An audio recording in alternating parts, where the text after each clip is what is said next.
ზავეკოა საკრებულოს წევრი დემოკრატიული მოძრაობიდან სამშვიდობისა ბატონებო მადლობა გადაცემაში მონაწილეობისთვის. ბატონო ზაზა, რამდენად იყო საქმიანი რომ ჩამოვაშოროთ თქვათ აი ინციდენტები რაც ხდებოდა დღეს საკრებულოს გარეთ თუ შიგნით ეს რომ ჩამოვაშოროთ ნარმანიას გამოსვლას მისი თქვათ მოხსენება საქმიანი არგუმენტირებული და რაღაცნაირად წონადი.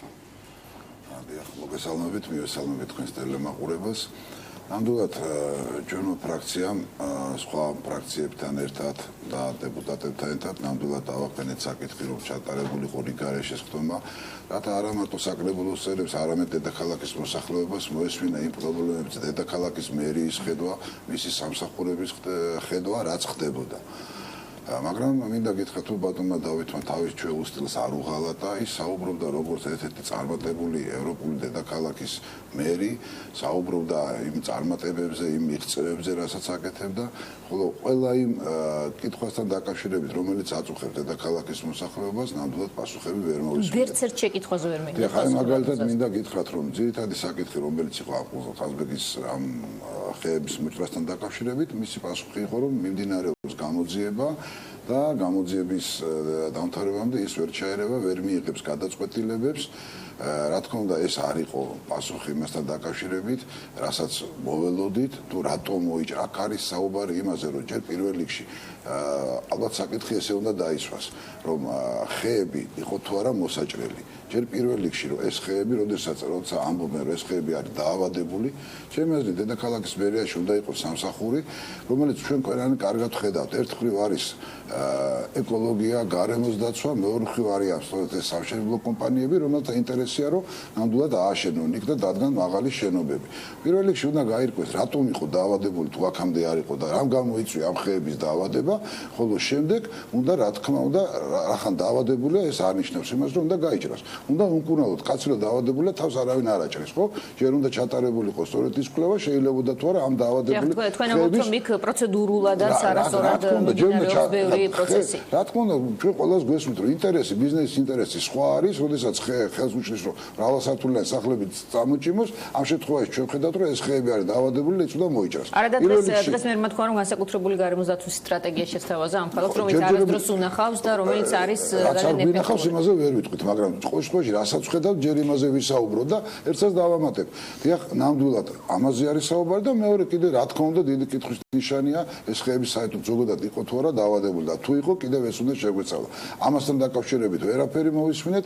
გარდა ამისა ჩვენ გვქონდა შეკითხვები ასევე დედაქალაქის სხვადასხვა უბნებთან დაკავშირებით, მე მომეცემა საშუალება ალბათ ვიტყვი იგივე გერგეთის ქუჩასთან დაკავშირებით, სადაც პრობლემა და კლდეები არის გამოცლილი და ისევ გრძელდება აღნიშნული პრობლემები, ასევე პრობლემა არის იგივე ასათიანის 10 ნომერთან დაკავშირებით, მე აქვე ვიტყვი, ჩემ კოლეგასაც ვიტყვი ეს პრობლემები მე არ მინდა თქვა უმეტესობა დაწყებულია წინა ხელისუფლების დროს, ნაციონალური მოძრაობის დროს, მათ დროს არის სწორედ გაცემული ეს ნებართვები, უმეტესი ნაწილი, რაც ნაციონალურ მოძრაობამ დააკლო, ეხლა აგზელებს ბატონი ნარმანია. ყოველში გამოსწორებული არაფერი მინახავს და ერთსაც დავამატებ.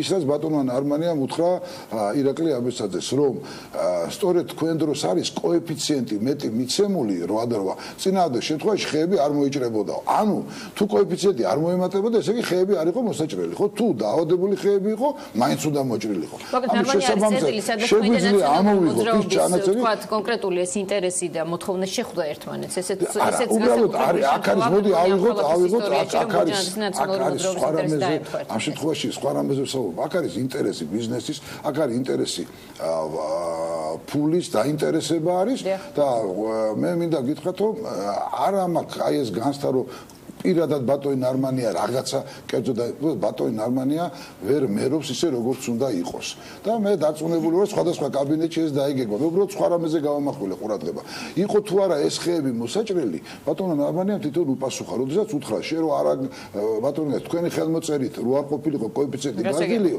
იქ ხეები არ მოიჭრებოდა ეს რას ნიშნავს საერთოდ მოდით ბატონი რაგლეს ვკითხოთ ეს პასუხისმგებლობა რომელიც როგორც კი იდგება ხოლმე იმ წუთში ნაციონალური მოძრაობის პასუხისმგებლობაც ამოტივირდება ხოლმე ვინაიდან ძალიან ბევრი კონკრეტული გადაწყვეტილება სწორედ ძველ მიღებულ დოკუმენტაციას დაყრდნობით არის მიღებული. რამდენად იზიარებთ ხოლმე ამ პასუხისმგებლობას და ინაწილებთ მიუხედავად იმისა, რომ დღევანდელი ქალაქის მერი თავის სეგმენტში მუშაობს და მასთან თქვენ კიდევ განსაკუთრებული და არა მხოლოდ თქვენ საყურადღებოები გაქვთ.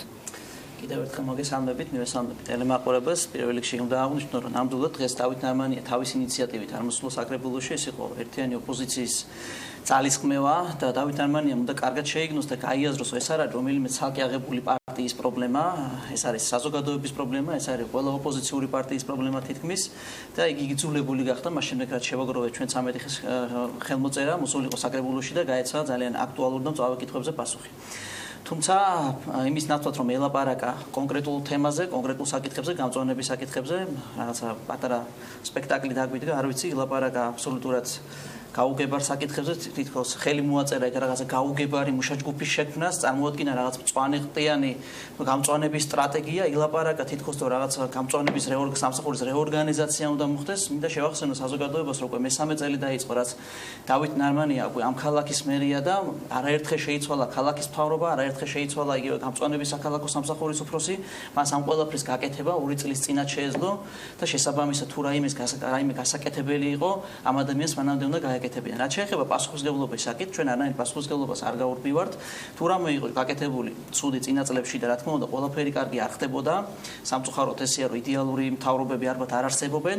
ჩვენ ამ პასუხისმგებლობას ვიღებთ, ჩვენ წავაგეთ არჩევნების შესაბამისად და თუ რამე ცუდი იყო, ის უნდა დარჩენილი იყო წინა ხელისუფლებაში და შესაბამისად ეს დღევანდელი მერი დავით ნარმანია და ქართული ოცნება კი არ უნდა იყოს 9 წელს ძახილი დაკავებული და ძველი საქმეების ძახებით დაკავებული, არამედ თუ რაიმე ცუდი იყო, უნდა გამოესწორებინა, მეტად მოესმინა და გაეაზრებინა ჩვენს მიერ დაშვებული შეცდომები, მეტად მოესმინა სამოქალაქო საზოგადოებისთვის, მეტად მოესმინა ოპოზიციური პარტიებისთვის და ის შედეგი, რომელიც დღეს დავით ნარმანიას დაუდგა და ის გამწვავებული სიტუაცია, რომელიც მას დღეს აქვს, რომელიც დამთავრდა დღეს რამდენიმე დღის წინ დავით ნარმანიას უნდობლობის საკითხის მოთხოვნით, ამ საკითხის წინაშე არის დავით ნარმანია და არც ქართული ოცნება არ ხდება. ვანერგელი, ასე რამ მინდა ვიკითხო, ნარმანიას ერთ-ერთი რიტორიკული შეკითხვების კასკადი მინდა წარმოგიდგინოთ. ახალი ბაღები რომ შენდება ნაცვლად ადრე დახურული 47 ბაღის არაფერი არ არის ამ ქალაქში. იკითხა, მან სამება მახათას გზა საქმე არ არის. 153 ახალი ევროპული ავტობუსი, რომელიც ივლის ქალაქში არაფერი არ არის, უამრავი გამწვანებული სკოლა არაფერი არ არის. მან იკითხა,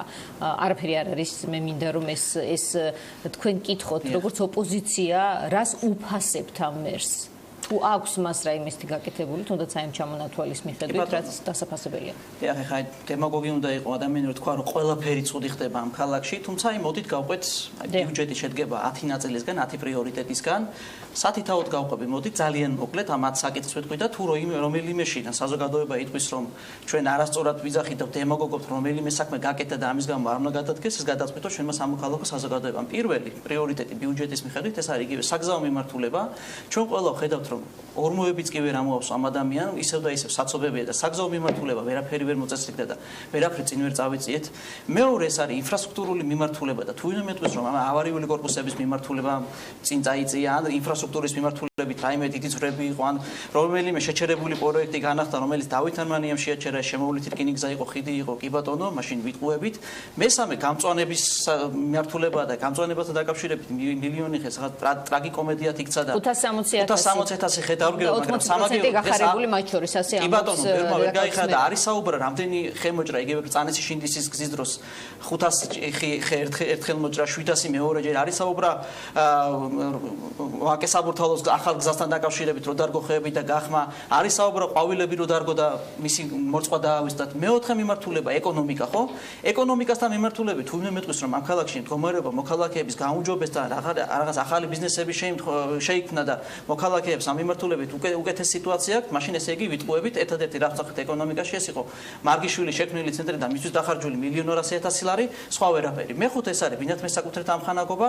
თუ ვინმე მეტყვის, რომ ყველა სახურავი გადაიხურა სადარბაზოებით, თუ ვინმე მეტყვის, რომ კორუფცია არ არის და მხოლოდ ნაცნობებს არ უფინანსებენ სადარბაზოებს და ლიპებს, მაშინ ნაციონალურ მოძრაობა ვიტყუებით და მე არ უნდა გადადგეს.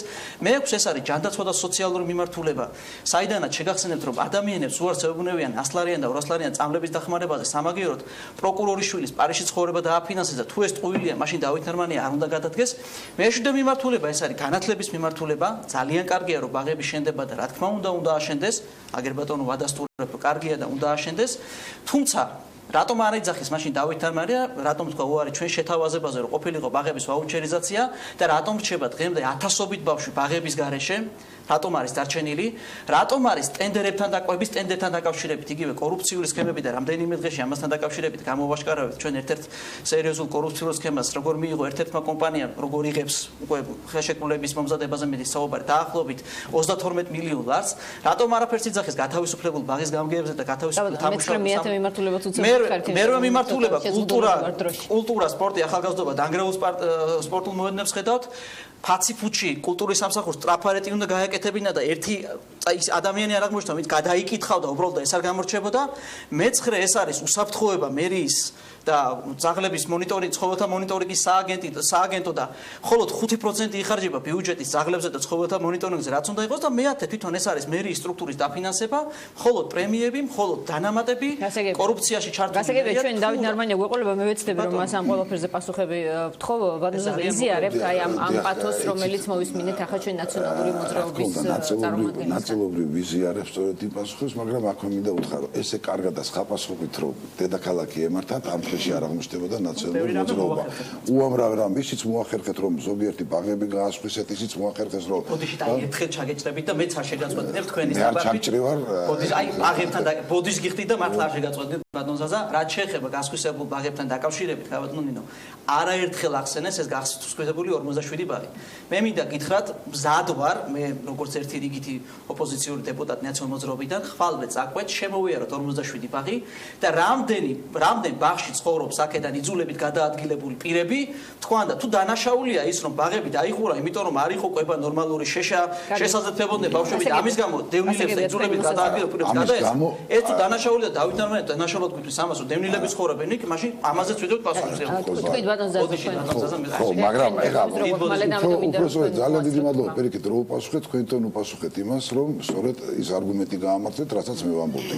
ანუ თუ ვერ უზრუნველყოთ, ამისათვის ბაღები არ უნდა დაგეხურათ, პირიქით. ბაღების უსთან მოგევლოთ, რემონტი გაეკეთებიათ, იმისათვის რომ ბავშვებს იქევლო და არ ყოფილიყო ეს პრობლემა. რა ძლიერი მხარი აქვს დედაქალაქის მერს? მე ეს ადგილიც ამ დღეებში, იმიტომ რომ კამპანიური ნაწილი არ გამოვიდეს ჟურნალისტების მხრიდან. მე მინდა რომ ნამდვილად ეს ობიექტურად შევაფასო, რა თქმა უნდა, რაღაცა მიმართულებებით არის დედაქალაქის მერია.